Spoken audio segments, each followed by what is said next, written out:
All right, welcome to a deep dive into the mind of Marshall McLuhan. Yes, it's quite a mind to explore. Definitely. Some thinkers, they're just so far ahead of their time, it feels like they, I don't know, left breadcrumbs for us. McLuhan was absolutely one of those. For sure. His ideas, even though they're decades old, feel, well, almost startlingly relevant now, especially for understanding our media world. Exactly. And particularly, I think, for creators, for artists like you listening, trying to navigate this incredibly complex digital age we're in. hmm We're talking about someone who, way before the internet as we know it, seemed to grasp its fundamental impact. So today we really want to unpack his most famous saying, but it's also often misunderstood, isn't it? Yeah. The medium is the message. Oh, absolutely. It's everywhere, that phrase. But what did he really mean? Hmm? And, the story behind it, even the title of one of his key books is pretty fascinating in itself. Right. That's the perfect place to start, actually. The famous book title, The Medium is the Massage. That wasn't the original plan, was it? No, not at all. It's a brilliant little accident, really. It was supposed to be the medium is the message. Standard stuff. But the typesetter. Typesetter made a mistake. A simple typo. Mm. And McLuhan, well, he apparently saw it and, with that kind of playful intellect he had. He loved it. He loved it. He decided to keep it, maybe saw it as a visual pun on mass age, maybe just felt it hit the nail on the head even better. Because it perfectly captures that idea, doesn't it? That media isn't just a neutral pipe for information. It actually, well, it works on us. Exactly. It massages us, it works us over, shapes our senses, our perception. It's not just passive reception, it's an active needing, you could say. Like how doom scrolling on your phone physically feels different, changes your state, compared to reading a physical book. Precisely. Or the energy in a live concert versus just streaming the audio. The medium itself delivers a different kind of massage. It leaves an imprint. So that's really our mission for this deep dive, isn't it? To unpack these McLuhan insights, the message, the massage, and figure out, okay, what are the practical, actionable things artists can take away from this today? Yeah, how can you use these ideas in your own creative practice in this media environment we're all swimming in? All right, let's get to it. Yeah. So the medium is the message. We hear it all the time. Let's break it down. What was McLuhan really getting at? Mm. Beyond just, the content. Well, he was fundamentally arguing that the form of the medium, its actual characteristics, its structure, that's what has the bigger impact on us, on society, on how we think, much more than the specific content it carries. Okay, so give us an example. Think about the telephone. McLuhan would say, what you actually say on a phone call is less important, less impactful overall than the existence of the telephone service itself. How so? Because the telephone as a system, as an environment, it fundamentally changed human connection, business, the speed of information, our sense of distance. That environmental change is the real message. Ah, okay. So like with printing, it wasn't just what was printed in books. Exactly. It was the fact of print. The printed word fostered linearity, private thought, individualism, a certain kind of visual bias. It created a whole new structure of awareness. The medium itself, the print environment, was a message that reshaped society. So this flips the usual thinking on its head. It's not just that we use media. No. McLuhan believed media, in a way, use us. They actively rewire our senses. Rewire us. Every new medium, he argued, extends some human faculty, right? But in doing so, it emphasizes certain senses and kind of numbs others. It changes the sensory ratio.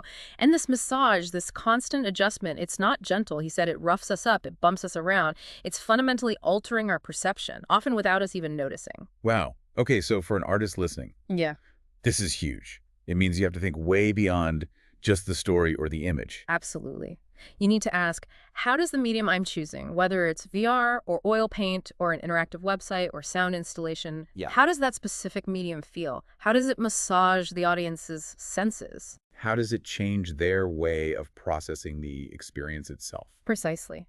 How does it affect their sensory balance? Because that sensory experience, that massage, is a massive part of the artwork's real impact, maybe even the core impact. And McLuhan tracked this through history, right? How different eras had different dominant senses shaped by their media. Yes, exactly. He talked about oral cultures, pre-literate societies where the ear was dominant. Information came through sound, speech, storytelling. Leading to what kind of world? A world of what he called acoustic space, more holistic, simultaneous, immersive, less linear, less fragmented than the visual world that came later. And then came the phonetic alphabet, and especially the printing press. Right, and that shifted the balance dramatically toward the visual. Reading is linear, sequential, private. It encourages detachment, analysis, objectivity. McLuhan literally said literacy made humans more objective, able to stand back. Which he saw as a powerful tool leading to things Yeah. like efficient management. Yeah, he noted that good readers often tend to be quick decision makers, good executives, because they're trained in that linear analytical mode. But then, along come electronic media, radio, TV. And McLuhan saw this as a huge shift back, a kind of electrical retribalization. These media, he argued, are more immersive, more involving. They pull you back into a kind of subjectivity. Especially television. Television particularly. He saw it creating this sense of total involvement, very different from the detachment of reading. It's more subjective, which is interesting because he also felt radio listeners often engaged more actively, more imaginatively, maybe remaining more literate in a sense than passive TV viewers. It's a bit paradoxical. It is. And his description of the TV image itself is key here. He said it's not really a still photo, not a clear picture. What is it then? It's more like a constantly scanning, pulsating field, millions of dots of light hitting you, a resonating form of experience, he called it. It's active, dynamic, it involves you tactily almost, not just visually. Like a mosaic you're completing with your senses. Yeah, exactly. It demands participation in a different way. And you see echoes of this in, say, holograms now, or immersive sound systems at concerts, those sound bubbles that completely wrap you up. This connects to his idea of media as extensions of man, doesn't it? Spot on. The wheel extends the foot, the telescope extends the eye, clothing extends the skin. And electric circuitry extends the central nervous system itself. Right. And when these extensions change our sensory balance, the ratio between sight, sound, touch, we change fundamentally. Our perception shifts. He even connected this to, like, cultural modes of thinking, East versus West. He did. He drew this maybe somewhat metaphorical parallel. Western thinking, often shaped by print, leaning toward the visual, linear, analytical kind of left hemisphere, focusing on quantity. And Eastern thinking. More aligned perhaps with that acoustic space, holistic, simultaneous, intuitive, concerned with quality. Maybe more right hemisphere. Again, it wasn't strict neuroscience, but a way to illustrate how deeply our dominant media shape our perceptual habits. So for artists, the implication is, don't just think visually. Don't just think content, think senses. Which senses does your work engage? How does your choice of medium shift that sensory ratio for the audience? Could you create work that speaks more to touch or sound or even smell in this visually dominated age? Embrace that acoustic space, that simultaneous feeling, maybe move beyond strictly linear stories. Yes, and understand that even a visual image on a screen isn't just seen, it resonates, it pulses. How can you leverage that dynamic quality to create something more involving, more multisensory? That idea of involvement brings us right back to the global village. It's probably his most famous concept after the medium is the message. Right. And again, often misunderstood. People hear global village and think, oh, harmony, connection. But that wasn't really McLuhan's take, was it? Not exactly. He saw it more as an overheated proximity machine. Think less cozy village square, more like being stuck in a crowded, noisy elevator with everyone you know and strangers, too. Huh. Okay, that's a different image. He called it a place of arduous interfaces and very abrasive situations, constant friction. Because electronic media collapses distance, right?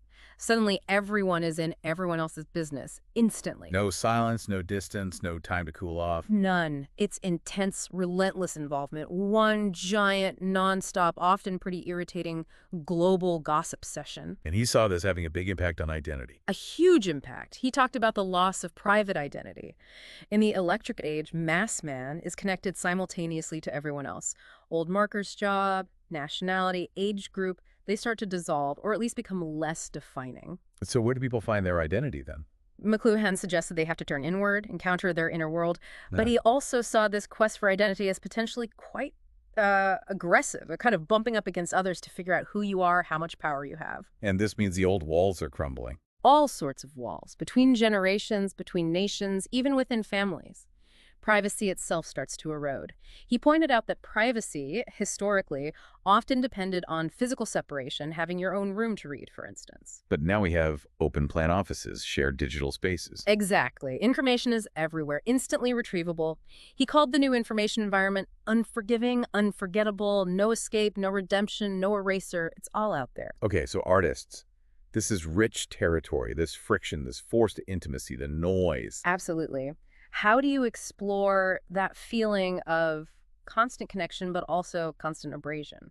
How do you depict this world where privacy is maybe an illusion? And what about that idea of corporate identity replacing individual identity? He mentioned youth adopting roles like costumes. Yeah, like wearing a judge's wig or a surgeon's coat, almost as a costume, a role, rather than expressing purely personal style. It's about finding identity through participation in a larger group or function. Artists can definitely explore or critique that trend. How do you make art in or about a world where boundaries are so blurry and everything feels exposed? That's the challenge and the opportunity. Let's shift specifically to art itself.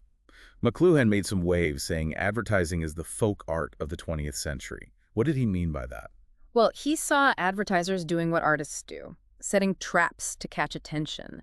They're masters of understanding the environment and creating an effect on the audience. So like artists, they're focused on impact, on persuasion, on understanding the collective psyche. Exactly. He wasn't necessarily saying it was good art, but that it was a powerful, pervasive art form reflecting and shaping popular desires and anxieties. It's about making things happen, creating a response. So given that context, what did he see as the artist's unique role in this media environment? He saw artists as having a special antenna. They enjoy living in the present, he said, and they're often a jump ahead of technology. They sense the shifts before others do. Almost like an early warning system. Precisely.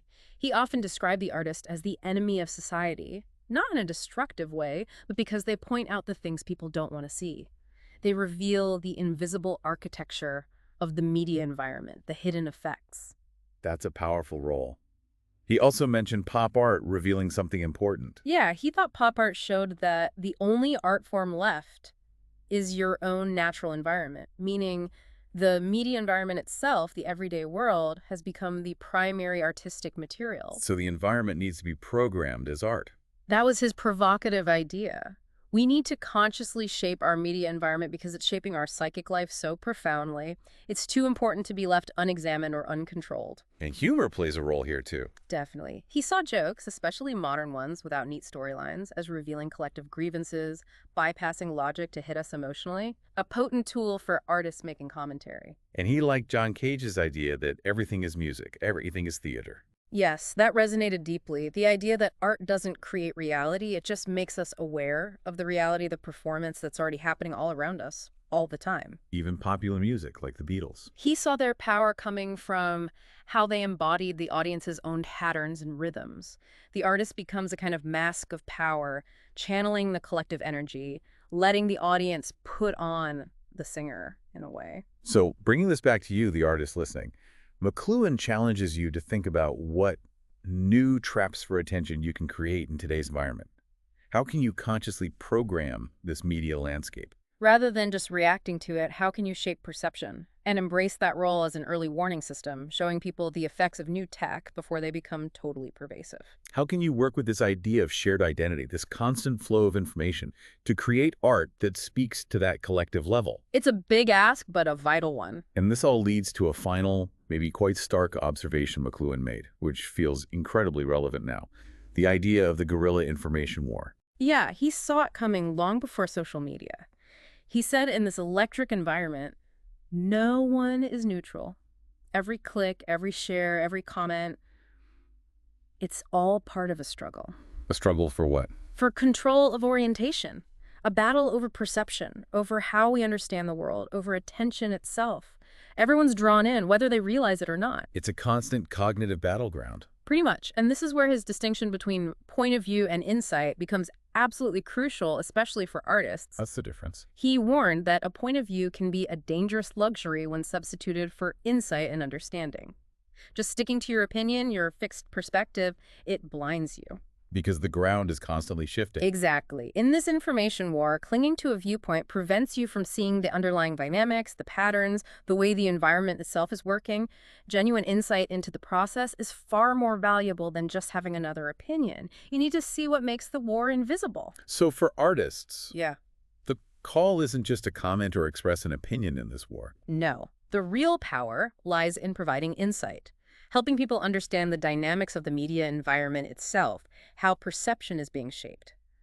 That's critical when we're drowning in information and, well, orientation warfare. Giving the audience new eyes to see the invisible structures. That's exactly it. Artists are perhaps uniquely positioned to do that, to illuminate the hidden processes, to help people grasp the nature of the environment they're living in beyond just the surface noise. So as we wrap up this deep dive into Marshall McLuhan, wow, it's clear his ideas aren't just historical footnotes, they feel urgent. Absolutely. His insights on the medium's power, that massage, the nature of the global village, the artist's role, it all speaks directly to the challenges and possibilities creators face right now. He really gave us a lens to understand how profoundly these technologies shape us. He did. So the final thought, perhaps, to leave you with, ties back to that idea of programming the environment. If McLuhan is right, that media work us over, and that our environment is now an art form whether we like it or not. The question for you as an artist is, how will you engage with that? Will you just react to it? Or will you try to actively shape it, to program it in some way? And crucially, how will you offer that indispensable insight, not just more noise, into this incredibly complex, constantly shifting territory we all inhabit? A powerful challenge to end on, something to really mull over.